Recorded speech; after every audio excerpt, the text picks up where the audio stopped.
මීට අවුරුදු කීපයකට කලින් අපේ මිනිස්සු මැයි පෙළපාලියේ සින්දු කියමින් පපරේ ගහමින් නටමින් යනකොට අපහාස කරපු අනුර කුමාර සානායක මැතිතුමාට එයාගේ ඇස් ඉදිරියේ පළවෙනි වතාවට දකින්න ලැබුණා මාලිමාවේ පෙළපාලියේ ඒ වගේ යනවා. ඒක දැකපුවාම මට හිතුනේ අපේ මිනිස්සු යනවාද කියලා මාලිමාවේ පෙළපාලියේ. හැමදාම බැනුම් අහපු මිනිස්සු අද ආඩම්බරෙන් යනවා. ඒ මිනිස්සු පිළිබඳව මට සතුටුයි. අපිත් එක්ක ගියොත් වහල්ලු කියලා බැනුම් අහපු මිනිස්සු ගෞරවයෙන් මැයි දින පෙළපාලියේ ආණ්ඩුව වෙනුවෙන් යනවා දැකපුවාම ඒ මිනිස්සුගේ පැත්තෙන් හිතුවොත් ඒක සතුටක්. ඒ වගේම තමයි හයිවේ එක භාවිතා කරනකොට ඒ අය එතන නතර කරලා කෑම බීම ගත්ත ඒවා වැරදි වැඩ. නමුත් පොදු මිනිස්සුන්ගේ ස්වභාවය ඕක තමයි. පහුගිය දවස්වල සමන්ත විද්‍යාරත්න මහත්මයා කිව්වා මහනුවරට ඇවිල්ලා සේරම දේවල් ඔය වැරදි දේවල් ටික කළේ කුණු ටික දැම්මේ එහෙම නැත්නම් මේ නොසන්සුන් තත්ත්වයේ ඇති කළේ සේරම අපේ පක්ෂවල අය කියලා. එයාටත් උත්තරයක් ලැබුණා.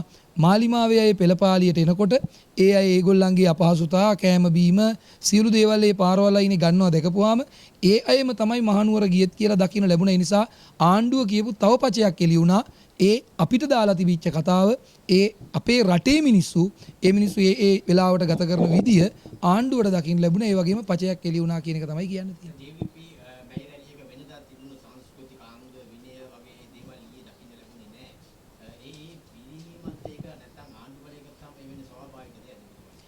ඇත්තටම සතුටුයි. ඒක මම ආයෙ නැවත කියනවා මට සතුටුයි. විජේ වීරලා ලෙනින්ලා වගේ උග්‍ර සමාජවාදී අදහස් තිබිච්ච නායකයන්ගේ රූප රාමුවේ ඉඳලම පෙළපාලියෙන් අයින් කරපුවම මට ආයෙත් සතුටක් ඇති වුණා. හේතුව වාමාංශික කයිවාරුකාරයන්ගේ වාමාංශික රෙදි ටික අනුර කුමාර සානායක මැතිතුමා බොහොම ගෞරවයෙන් ගලවනවා. දක්ෂිණාංශික රටක්, කොළපාට රටක්, ආර්ථිකයට කොලේලි දල්වන රටක් නිර්මාණය කරගන්න ජන විඥාණය මාලිමා වේදිකාව සහ මාලිමාවේ පෙළපාලිය තුලින්ම ඇති කරලා දීම පිළිබඳව සතුටු වෙනවා. අපිට දැන් කරන්න තියෙන ඉතාම පොඩි වැඩ ටිකක් හරියට සංවිධානය වෙලා මේ ජනතාවට ඔය ඇත්ත සතුට තියෙන්නේ අපේ දේශපාලන ව්‍යාපාරයේ ජයග්‍රහණය කරලා ආර්ථික ශක්තිය ලබා දුන්නොත් කියන පණිවිඩය ජනතාව අතරට යවන්න විතරයි තියෙන්නේ. ආණ්ඩුව මෙතෙක් කියපු බොහෝ දේවල් මිනිස්සුන්ට කරපු අපහාසයන් අනිත් පැත්තට ආපහු එමින් පවතිනවා. ඒ නිසා ඒ පෙළපාලියේ අර විනය නැතිවීම නෙමෙයි, ඒ තමයි සාමාන්‍ය මිනිස් ස්වභාවය. මිනිස්සුන්ව පේලිවලට යවන්න ආසයි වාමාංශිකයෝ. දක්ෂිණාංශික අපි ආසයි මිනිස්සු නිදහසේ යන්න. අපි දැක්කේ නිදහසේ යන මාලිමා පෙළපාලියක් නිකන් දකුණට බර රතු පාට පෙළපාලියක්. සතුටු වෙන්න එපා අපි ඒකට.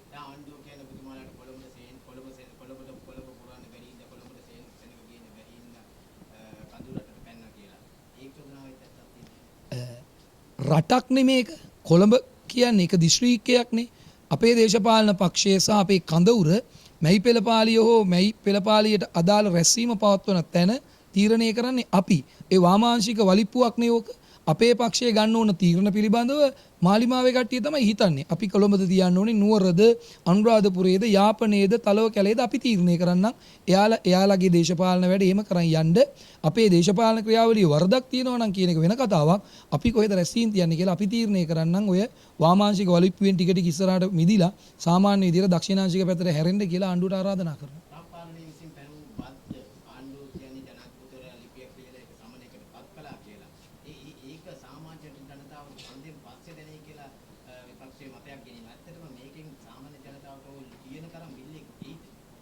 ඉතින් සරලයිනේ. ලංකාවෙන් ඇඟලුම් විශාල ප්‍රමාණයක් යන රටින් අපිට 144ක බද්දක් ගහපුවම ඒක බලපානවා කියන එක සරලයිනේ. ඒක බලපාන්නේ කියනවා න්‍යාය බොරුව.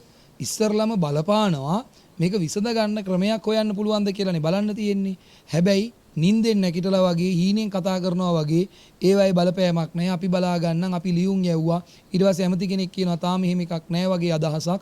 ඒ නිසා ඉතින් ආණ්ඩුවේ පැත්තෙන් නොගැලපෙන පරිදි එකිනෙකාට හිතෙන බොරු කියා ඉන්නවා. අපි බලාගෙන ඉන්නවා.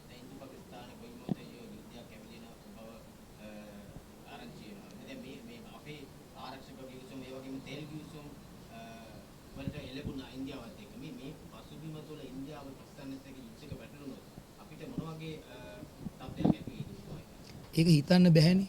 ආණ්ඩුව ගිවිසුම් එකක් පෙන්වුවේ නැහනේ. ආණ්ඩුව ගිවිසුම් හැමදාම ගහපු දවස්වල හැමදාම කලින් ගිවිසුමක් ගැහුවොත් මේ එවුණු අන්තිම අවුරුදු 30-40ක කාල සීමාව තුල කෑ ගැහුවා මෙන්න රට පාවා දෙනෝ අපිට හොරෙන් ගිවිසුම් ගහනෝ කියලා කෑ ගහපු අනුර කුමාර සානායක ඇතුළු අයට දැන් හොරෙන් ගිවිසුම් ගහන්න වෙලා ditta ධම්ම වේදනීය කර්මය තමයි ඉතින් බෞද්ධ හැටියට කියන්න තියෙන්නේ. ගිවිසුම් පෙන්නුවොත් ඒ ගැන සාකච්ඡා කරමු.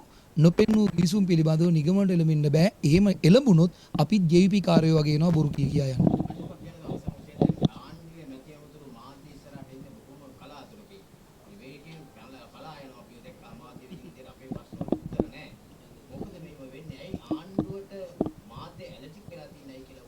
ඔබ දැකලා තියෙනවද සාර්ථක මිනිස්සු මොන හරි ප්‍රශ්න වලින් පැනලා යනවා.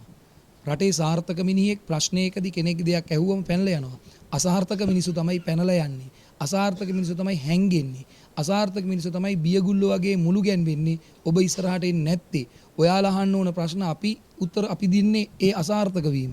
සාර්ථක ආණ්ඩුවක් නම් බය නැති උත්තර දෙනවා. මේ ආණ්ඩුව චූට්ට සාර්ථක වුණා නම් බලන්න තිබ්බ කයිය. මේ හැංගෙනවා කියලා වාට හිතෙනවා නම් ඒකෙන්ම පෙන්눔 කරන්නේ අසාර්ථකත්වයේ ගැඹුර. පොඩි සාර්ථක දෙයක් ජපන් ජබර ගහක් ගැලෙව්වොත් එහෙම වැවක තියෙන පයින් කස්තිරන් ටික දැකපුවාම ටිකක් සාර්ථක වුණා නම් අපිට ඉන්න බෑ මෙහෙම. ඔයාට එනම් ප්‍රවෘත්ති පිට ප්‍රවෘත්ති. හැංගෙනවා නම් අසාර්ථක භාවයේම තමයි පෙන්වන්නේ.